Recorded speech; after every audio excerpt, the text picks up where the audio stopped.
السلام علیکم مطیع اللہ جان M J T V. آج ہمارا اعزاز ہے کہ وفاقی وزیر قانون سینیٹر اعظم نذیر تارڑ مسلم لیگ نون سے ان کا تعلق ہے. آج ہی انہوں نے حلف اٹھایا ہے. آج اپنی بار کونسل میں بھی یہ آئے اور انہوں نے آج ہی کے دن ملاقات کی ہے اور جوڈیشل کمیشن کا بھی اجلاس ہوا ہے جس میں لاہور ہائی کورٹ کے 13 معزز ججز کی جو تقرری تھی اس کی کنفرمیشن کے حوالے سے اہم فیصلے کیے گئے. Judicial commission chief justice of Pakistan justice Umar Ata Bandial کی سربراہی میں کام کرتا ہے. تو اعظم نذیر تارڑ صاحب، سب سے پہلے تو یہ بتائیں کہ جوڈیشل کمیشن میں کیا اہم فیصلے ہوئے ہیں اور کیا 13 معزز ججز جن کے نام میرے ساتھ ہیں، جسٹس سہیل ناصر، جسٹس شکیل احمد، جسٹس سلیم شاہ، جسٹس احمد ندیم ارشد، جسٹس محمد طارق ندیم، جسٹس محمد امجد رفیق، جسٹس عابد حسین چٹھا، جسٹس انوار حسین، جسٹس علی ضیاء باجوہ، جسٹس سلطان تنویر احمد، جسٹس محمد رضا قریشی، جسٹس محمد شان گل اور جسٹس راحیل کامران، کیا ان سب کی جو اپائنٹمنٹ تھی وہ کنفرم کر دی گئی ہیں؟ نہیں جی، ابھی اعلامیہ بھی آ جائے گا کیونکہ اس میں کچھ ایسی اب تاخیر نہیں ہے. وہ 6 ماہ کے لیے ان کی ایکسٹینشن ہوئی ہے اس گراؤنڈ کے اوپر کہ کورم پورا نہیں تھا. اٹارنی جنرل آف پاکستان کی تقرری کچھ روز میں ہو رہی ہے اور جو وزیر قانون پنجاب ہیں، وہ جو پنجاب میں ایک بحران چل رہا ہے آئینی کے چیف منسٹر الیکٹ کو اوتھ نہیں دیا جا رہا، وہ آئیں گے تو وہ اپنی کابینہ بنائیں گے. دوسری وجہ یہ تھی کہ بہت بڑا بیچ تھا یہ 13 کا، تو کچھ ٹائم کی کمی کی وجہ سے سارا جو فائل ورک ہے وہ بھی پوری طرح سے کمپلیٹ نہیں تھا. تو وہ ابھی اعلامیہ جاری ہو جائے گا کہ 6 ماہ سے، اور ہو سکتا ہے 6 ماہ سے بہت پہلے یہ دوبارہ ریکنسیڈر کر لیا جائے. اچھا اعظم نذیر تارڑ صاحب، یہ قانون کے اندر تو کورم میں یہ کہا گیا ہے کہ اگر کوئی ممبر نہ بھی ہو تو جوڈیشل کمیشن تو اپنے فیصلے کر سکتا ہے. دیکھیں متی صاحب، میں سمجھتا ہوں کہ 175A میں جو ترمیم کی گئی تھی اس کا بڑا مقصد یہ تھا کہ کنسنسس کے ساتھ یہ اپوائنٹمنٹس ہوں اور 3 سٹیک ہولڈرز جو ہیں، جوڈیشری، ایگزیکٹو اور بار ایسوسیشنز، ان کو ریکگنائز کیا گیا سٹیک ہولڈرز کے طور پہ اور ان کو نمائندگی دی گئی. تو ایگزیکٹو کی نمائندگی جو ان کی جو کی پوسٹ ہیں، اٹارنی جنرل اور صوبے کا وزیر قانون، اس کے نہ ہوتے ہوئے میرے خیال میں یہ جائز بات ہے. کورم ہو نہ ہو، لیکن کنسنسس ڈیولپ کرنے کے لیے جو کہتے ہیں نا کلیکٹیو وزڈم کے ساتھ آپ کام کریں، تو میں اس میں کوئی برائی نہیں دیکھتا. یہ اچھی چیز ہے، ساروں کو بیٹھنا چاہیے. اچھا، بہرحال کارکردگی کے حوالے سے کوئی جائزہ نہیں لیا گیا؟ جی بالکل نہیں جی، اس پہ صرف اس بات پہ ہوا ہے اور میرے خیال میں اگلے 2-3 ماہ میں یہ ہو جائے گا معاملہ. آپ جب بار کے لیڈر تھے، یہاں وکلا کے لیڈر تھے، تو آپ لوگوں نے سینیارٹی کا بہت بڑا ایک ایشو بنایا تھا اور سندھ ہائی کورٹ کے چیف جسٹس کو بائی پاس کرنے کے خلاف احتجاج بھی کیا تھا. تو آپ ابھی بھی سینیارٹی کے اصول پہ قائم ہیں؟ دیکھیے، ہم نے یہ مطالبہ کر رکھا ہے اور اس میں جوڈیشل کمیشن نے یہ طے کیا ہے کہ ایک کرائیٹیریا بنایا جائے سینیورٹی کم فٹنس کا. میں تو اسپیکنگ فار مائی سیلف، آپ کو یاد ہوگا کہ پچھلی 2 میٹنگز میں بھی وہ پاکستان بار کونسل میں میری تجاویز تھی جو کہ زیر غور آئیں اور انہوں نے کہا کہ یہ نہیں، یہ کوئی ڈمپنگ گراؤنڈ نہیں ہے، سینیورٹی کم فٹنس جو ہے وہ دیکھنا چاہیے.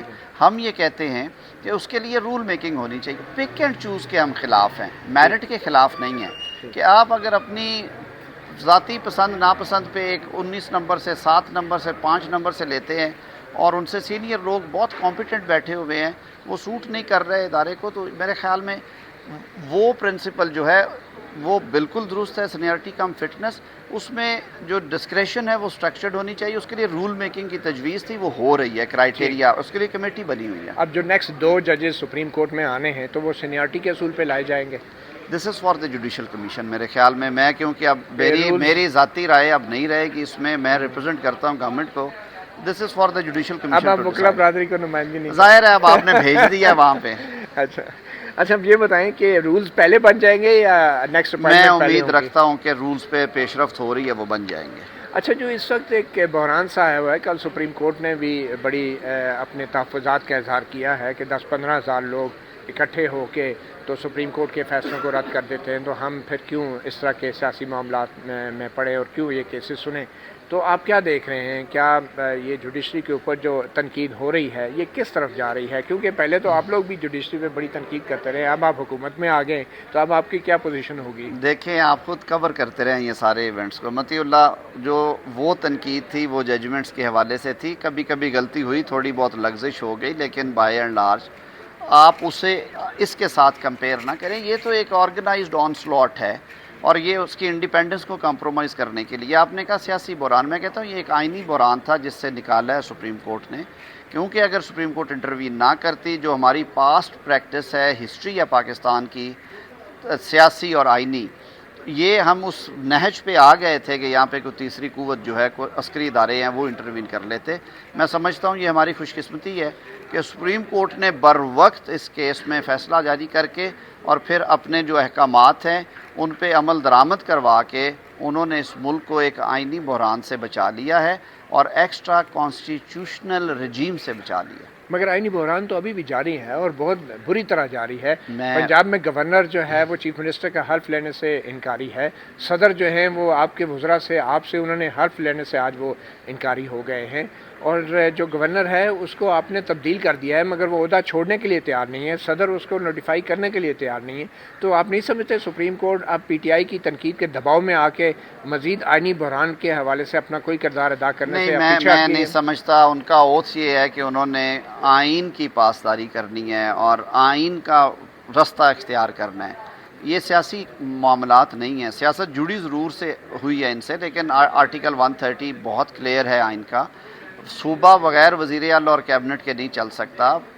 چیف منسٹر الیکٹ بیٹھے ہوئے ہیں، ان کو اوتھ نہیں دیا جا رہا تاکہ وہ کیبنٹ نہ بنا سکے۔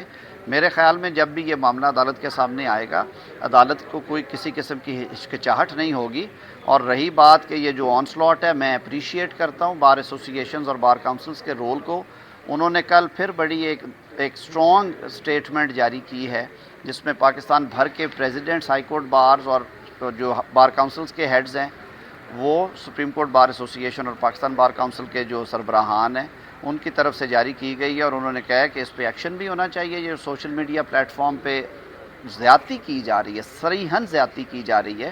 یہ ہمارا ملک ہے، یہ ہمارے ادارے ہیں، ہم رہیں گے، کچھ اور لوگ رہیں گے، وہ بھی چلے جائیں گے، اداروں نے یہاں پہ رہنا ہے۔ یہ پریکٹس نہیں ہونی چاہیے۔ بہت شکریہ سر۔ اچھا، نہیں، ایک کوئکلی مجھے بتائیں، کیونکہ اب آپ لا منسٹر بن گئے تو 63A کے حوالے سے جو صدارتی ریفرنس کی سماعت ہو رہی ہے، تو بطور وزیر قانون کیا آپ اس ریفرنس کے اندر چاہیں گے کہ آپ کا نیا اٹارنی جنرل بھی اپنا موقف دے؟ جی بالکل آنا چاہیے، کیونکہ میں سمجھتا ہوں کہ وہ سیلف سرونگ اوپینین کا ریفرنس تھا۔ وزیر اعظم صاحب کو اس وقت سامنا تھا تحریک عدم اعتماد کا، اور عین اس وقت پہ انہوں نے ایڈوائز کیا کہ یہ ریفرنس فائل کیا جائے۔ وہ ذاتی مقاصد کے لیے تھا۔ اب کابینہ آ گئی ہے، یہ معاملہ کابینہ میں ڈسکس بھی کیا جائے گا، اور نئے اٹارنی جنرل صاحب جو رائے ہے کیبنٹ کی اور جو پارلیمان کی رائے ہے وہ بھی سامنے رکھیں گے۔ بطور وکیل میں سمجھتا ہوں کہ 63A بالکل واضح ہے، وہ سٹینڈ لون پروویژن ہے، اس میں حکومت نے اس طرح کے سوالات جو ہیں وہ فریم کر کے اس معاملے کو صرف الجھانے کی کوشش کی ہے۔ یہ ایسا معاملہ نہیں ہے جس پہ اوپینین کی ضرورت اٹارنی ہو۔ جنرل کون آ رہا ہے سر؟